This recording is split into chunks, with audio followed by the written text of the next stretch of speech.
Dobrodošli v rubriki Vis-a-vis. Spet smo z vami, z menoj pa nocoj glasbena legenda mlajše generacije, David Amaro. Dobrodošel. Sem te lepo napovedal. Ja, zelo nadobudno, no? Glasbena legenda mlajše generacije. Vzamem. Kako bi se te dal lepše opisati? Ne, lepše ne gre. Me veseli, počutim se kot na nekem zagovoru, to sem ti že prej izvedel. Na zagovoru? Jaz sem pa mislil, da bo glih temno okolje, tako prijetno okolje dalo. Mogoče se ti bolje počutiš v temnih prostorih, mene ustrahujejo. Tebe ustrahujejo temni prostori? Ja, pa mali, pa zaprti, tako to mi je malo klaustrofobično, ampak verjamem, da me boš, da bo vsem lepo vzdušje. Jaz rad vabim ljudi v klet, kjer se ena na ena najbolj iskreno pogovorimo, bi rekel. Serijski morilec. Ne, to pa ne. Sem pa preveč prijazen za takšne zadeve. David, dobrodošel v oddajo. Hvala zelo za povabilo. Ta teden spremljaš kaj informativni program, kaj se dogaja po svetu pa tako? Poskušam se zavedati, kaj dogaja, ampak zdaj pa, da bi pa ful, pa tudi se zavestno kar odločim, da rajš ne. Jaz sem en tak mal občutljivček po duši in mal se me stvari dotakne na tak ali drugačen način in potem zdaj, če začnem malo preveč tega gledati, si bom mislil, da ni več toliko lepega okoli nas. Tako da se zavestno odločim, da ne, no, toliko, kot bi ga lahko. Dobro. Tvoje starše sta prišla v Slovenijo iz Bosne, praviš pa, da te definirata dve kulturi, balkanska in slovenska. Kaj bi označil kot najboljše iz ene in najboljše iz druge? Mislim, da se v bistvu da je glavno lepota ta, da se obe kar prepletata, ne? Da ni klele ena druga in to je tisto, kar nas dela bratje in sestre, ne? Veš, kaj se reče, bivša Jugoslavija, ne? Mogoče v Sloveniji mi je všeč res ta narava, to je ta neka, pa to je moj dom, ne? Hribi, jaz imam... Z Bleda. Ja, jaz sem z Bleda, tako da jaz imam itak pogled na stol. Pa na Triglav na levi strani. V Bosni pa je ta glasba, ki mene zelo spomni tudi na dom, ne. Pa se tiste ceste, ko se vozimo k našim, pa tako, no. Tako da čevapi. Vse po malem. Ampak pravim, to je vse nekako prepleteno. Bolj kot si ena in druga stran mislita, smo v bistvu vsi kar dokaj podobni, no. Lepo povedano. Pevska kariera se pri tebi začela zelo zgodaj. Koliko si bil star, ko si začel hoditi v glasbeno šolo? Starši so te zelo spodbujali pri pevski karieri. Pri kolikih letih se je to začelo, da si ugotovil, sem pa lep glas? Slavček. Jaz sem bil tam nekje, ne, jaz sem vedel že pri 6 letih. Da boš pevec? Da bom pevec. Jaz sem vedel, jaz sem mami rekel, jaz bom šolo naredil, ampak pa zdaj bom pa pevc, ne. Kakšen je bil odziv? Zelo je bila vedno mami, zelo je meni vame verjela, ampak ne uno starševsko, veš, ko so tako naš je najboljši, ne, ampak da, naš može, da, David može, David sve može. Tako da jaz sem tudi v to pol z leti verjel, ni pa ona zdaj vedela, jaz znam realno petelj, ne, tako da sem enkrat šel na eno oddajo, takrat je bila še stara TV Paprika, kjer se iskali mlade talente, sem se prijavil in takrat je pol moja mami spoznala, da znam pet. In je bila tako, vidi, ljudi ploskajo. Si pravila odziv videti? Očitno zna. Tako da to je bilo, pa prvi glase Gorenjske, tudi to je bilo takrat, no, kot otrok sem se tega udeležil. Je pa res, ko si prej omenil Bosno, da sem se pa jaz takrat mogel malo začeti učiti slovenskega repertoarja bolj, ne. Zaradi pevskih potreb? Ja, ker kot otrok sem jaz pač doma le bil vzgojen z neko drugo glasbo, ne. Dobro. Pustimo to, da smo v šoli mi poslušali te otroške slovenske, ampak zdaj nekako, da bi pa vedel, kaj poje takrat v tistem času, ne vem, Juho Banda je takrat bila nekaj popularna, pa tako, ne, pa pač nisem glih, ne, tako da sem se mogel to kar naknadno naučiti. Pa ti je bilo to v redu, ali si se čutil bolj doma v tistem melosu? Ker to se mi zdi, da gre konec koncev, da je le razlika med balkanskim melosom in slovenskim. Glasbeno izraznem, mislim. Ja, ne, v bistvu sem se jaz takrat počutil zelo tako, evo, končno se počutim, da tudi jaz nekaj dajem v svoji državi, ne. Ker sem takrat kot otrok vedno samo eno stran glasbe realno poznal, kot mulc, in mi je bilo všeč, da končno spoznavam še to drugo stran države, v kateri jaz živim, ne. Tako da ne, meni je bilo to zelo tako lepo. Jaz sem takrat tudi si vedno prižgal vse narodno zabavno, pa ne vem kaj vse in odkrival lepote tudi tega, čeprav to res nisem, ne. Tako da ne, meni je bilo bolj tako fair. Fair mi je bilo, da sem se začel učiti tudi glasbo svoje države, no. Ker Slovenija je moja država, ne. Ok. A je kakšna glasba, kakšen stil glasbe, ki pa ga ne bi nikoli izvajal? Mislim, ne bi izvajal narodno zabavne, recimo, ker to je tudi fair, da je ne. Dobro. Konec koncev, če to res nisem. Se ti zdi preveč odmaknjeno od tebe, od tvojega karakterja? Ja, mislim, konec koncev to res nisem. Znam pacientno, če slišim tudi kako lepo narodno zabavno, ni pa zdaj to nekam, kamor bi je zaplavil. Dobro. Tako da to ne bi kakor metal, to ravno nisem jaz, ampak da pa sem zdaj nekdo, ki se žanrsko rad igra, pa sem, ne. Malo je teh, da ne bi. Tvoje prvo umetniško ime je bilo David Grom. Kar smej se, ja. Kako je nastalo to ime? Ker meni se zdi epsko ime. Spominja me na Zeusa. Grom. David Zeus. Ja, ne vem. A veš, glede na to, kakšno ime se je izbralo takrat, ni daleč res, da bi bil David Zeus. Ampak sem vesel, da je ta Grom odgrmel, da sem lahko potem jaz sebi izbral ime, katere sem si ga sam izbral, ker Grom ni bilo ime, ki sem ga jaz sam izbral. Aha, ok, razumem. To je bilo ime, ki mi ga je takrat moja takratna založba izbrala, tako da jaz sem pač kot Grom takrat nastopal, ampak tako kot to ime ni imelo ravno preveč smisla, mogoče tudi to moje ustvarjanje takrat ni imelo. Ne? Ravno tako do neke mere, no. Si se takrat naučil kakšne lekcije življenjske? Vse sem se v tistih 7 letih ustvarjanja kot David Grom naučil. Sicer je nastala ena lepa pesem, Ta ljubezen, otroška pesem je to, ker sem bil 12 let star, ki je postala med mladimi full hit in še zdaj na nastopih je to noro, ko recimo ljudje zapojejo to pesem. Evergreen. Postaja med mladimi res iz generacije v generacijo gre. Dobro. Tako da ta del je nastal, izdal sem celo album pa vse, ampak stvari pač niso štimale, nisem bil to jaz. Z mene je bilo nekako tako, nisem bil ravno formiran, vse kar je normalno tudi, jaz sem bil najstnik na koncu dneva, ne. Dobro. Tako da je Grom odgrmel, šel nazaj v Dekiča, ker je to, da moje pravo ime je Dekič. Dobro. In potem se prelevil v Davida Amaro, ki ga vidite danes. Ki pa je legendarno ime, to je pa treba priznati. To je dobro ime, ne? Ostane. Ostane. To pa ostane, ni eno tistih imen, ko bo nekdo rekel, kdo je že tist?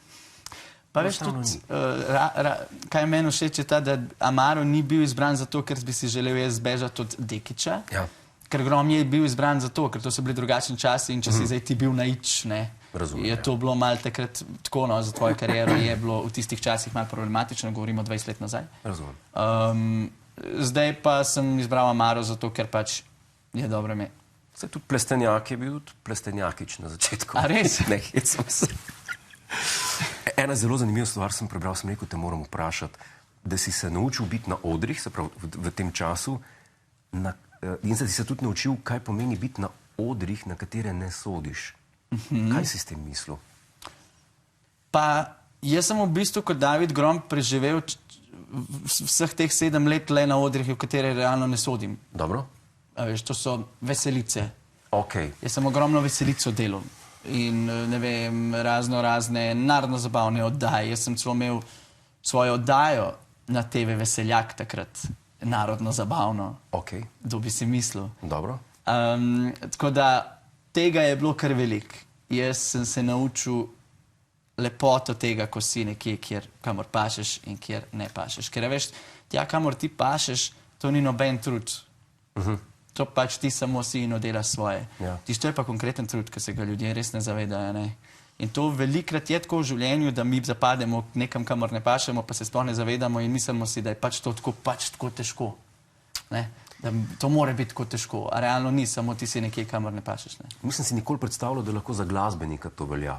Ker recimo, jaz sem velikokrat v življenju nastopil za kakšno podjetje, ki te najame kot, da prideš kakšno šalo 2 povedati. In velikokrat prisotni na teh dogodkih ne vedo, da prideš ti kot komik in če prideš na oder, se lahko zgodi, da te polovica recimo ne mara. Pa tebe, kako lahko tebe ne vedo? Ja, čas sem razcapan, čas imam srajco ven, pa tako. So stvari. Pa imamo razlog. Ja. In smisel, da vedno težje komiku na odru, recimo, ki ne dobi smeha kot glasbeniku, ker ti vedno opraviš svojo stvar profesionalno, ne? Se pravi, da si mislil s tem, da na odr, na katerega ne sodiš, se pravi, da se ti počutil, jaz pa. Ja, seveda, tu govorimo o neki svoji izkušnji noter, ne, ker ti realno ne moreš biti to, kar si, ne. Ja. Torej, na tistem odru, kamor ne sodiš, moraš malo razmišljati, kako se obnašaš, kaj počneš, kaj boš rekel. Tako. Tam, kamor pa pašeš, pa temu ni tako. Zato si je najboljše ustvariti svoj oder. Jaz sem to spoznal pa kako leto nazaj šele, no, ko sem začel s svojimi samostojnimi koncerti.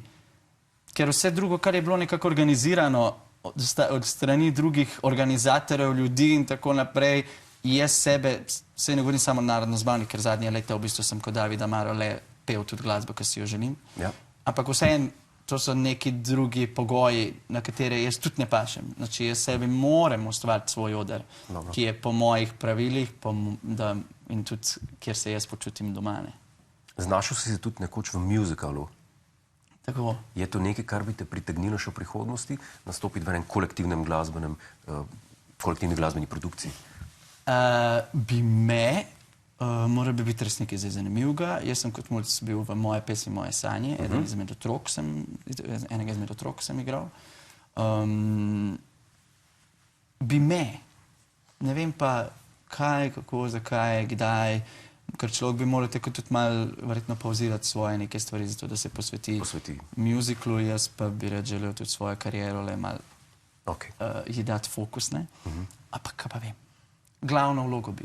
Glavno vlogo bi bil, title character. Skromno. Skromno, ampak pošteno, zakaj ne? Si eden izmed ljudi, ki se lahko pohvali z eno stvarjo, s katero se ne more veliko ljudi. Sprav, da si se v življenju odselil nekam daleč. To je Anglija. Kdaj je to bilo, kakšen je bil razlog in kaj je največ, kar si v tam prinesel kot oseba? Jaz sem pri 19 šel v Manchester. V Manchester, zato ker sem si želel, jaz sem takrat pol nehal ustvarjati kot David Grom in sem si želel malo živeti normalnega življenja. Nisem želel živeti v nekem bablu, kjer jaz nisem del skupnosti, družbe, norme. Dobro. Jaz sem si malo želel spoznati to družbeno normo.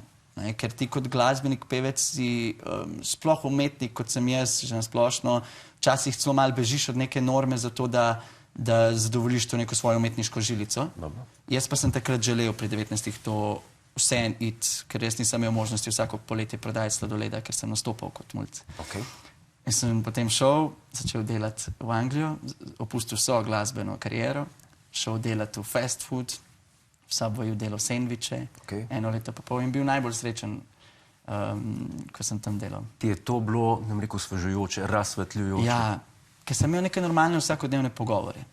Ni bilo, ne vem, nekaj samo v glasbi, nekaj samo v show biznisu, nekaj, ampak sem jaz se samo pogovarjal o tem, kam bomo šli v soboto ven žurat, pa kaj bo za kosilo, pa za večerjo. Tega nisem nikoli imel in mi je bilo to lepo, nekaj časa. Potem sem še delal na banki 5 let, ampak v tem času sem jaz potem že začel se vračati glasbi, ker nisem mogel drugače.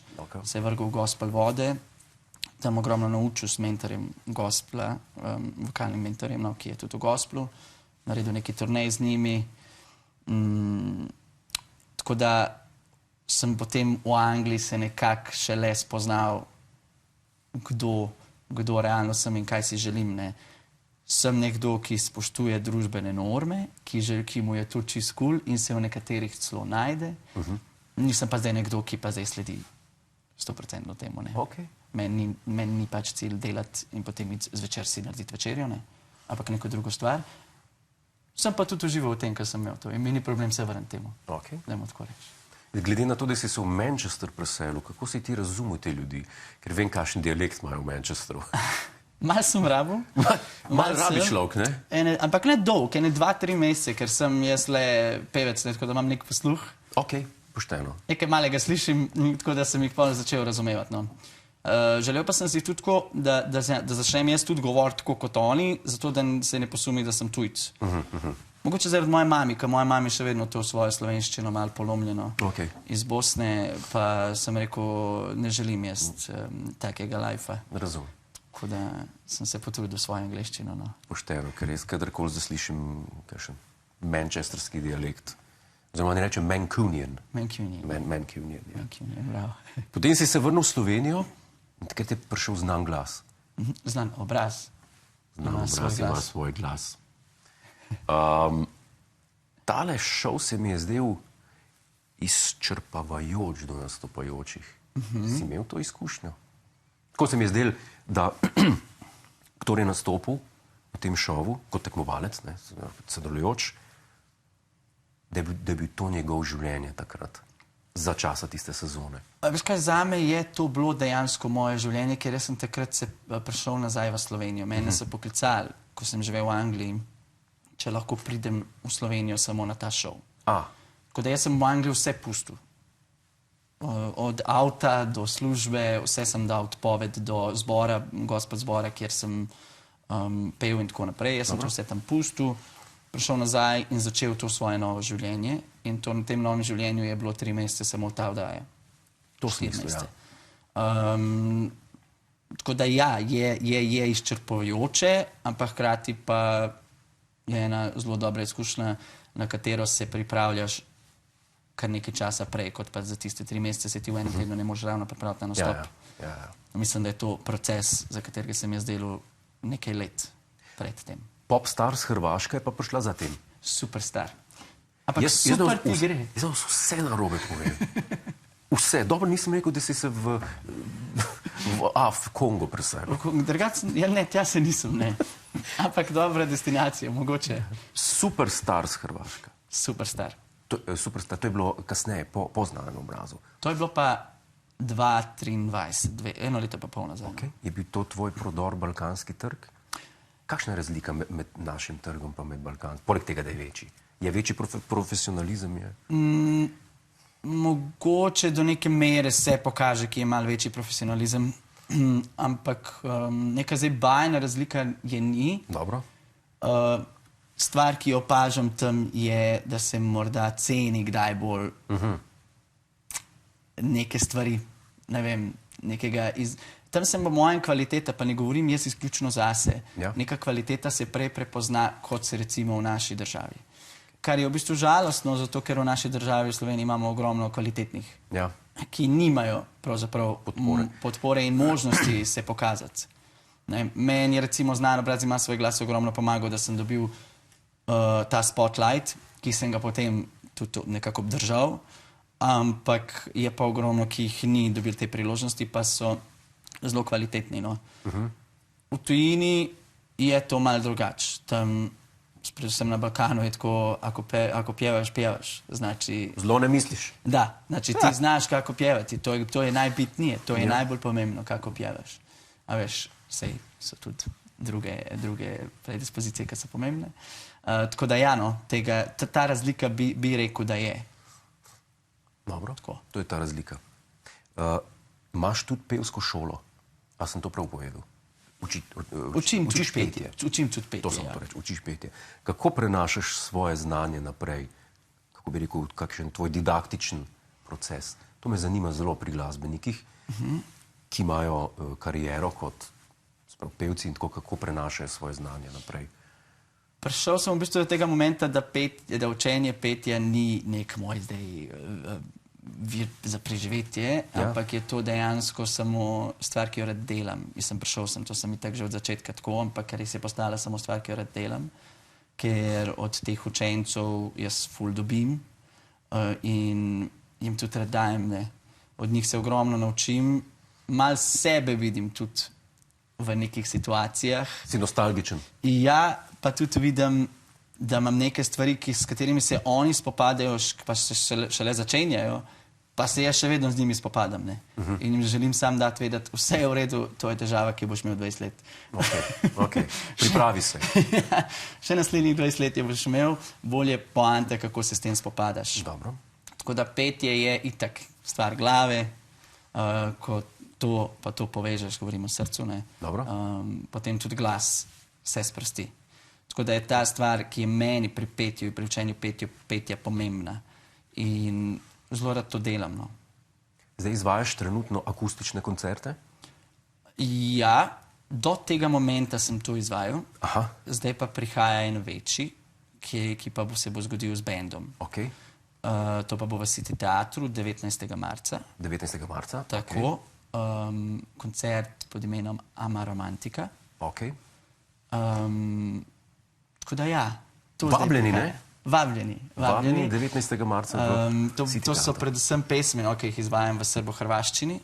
Večina je tako, ker sem, kot sem prej rekel, veliki odrov, kjer se jaz nisem počutil, da so zame, pa sem si ustvaril svojega. In ta moj odr se širi v zadnjem letu, zahvaljujoč moji publiki, ne. Ostalo je tam nekje 10 kart samo še za City Teater.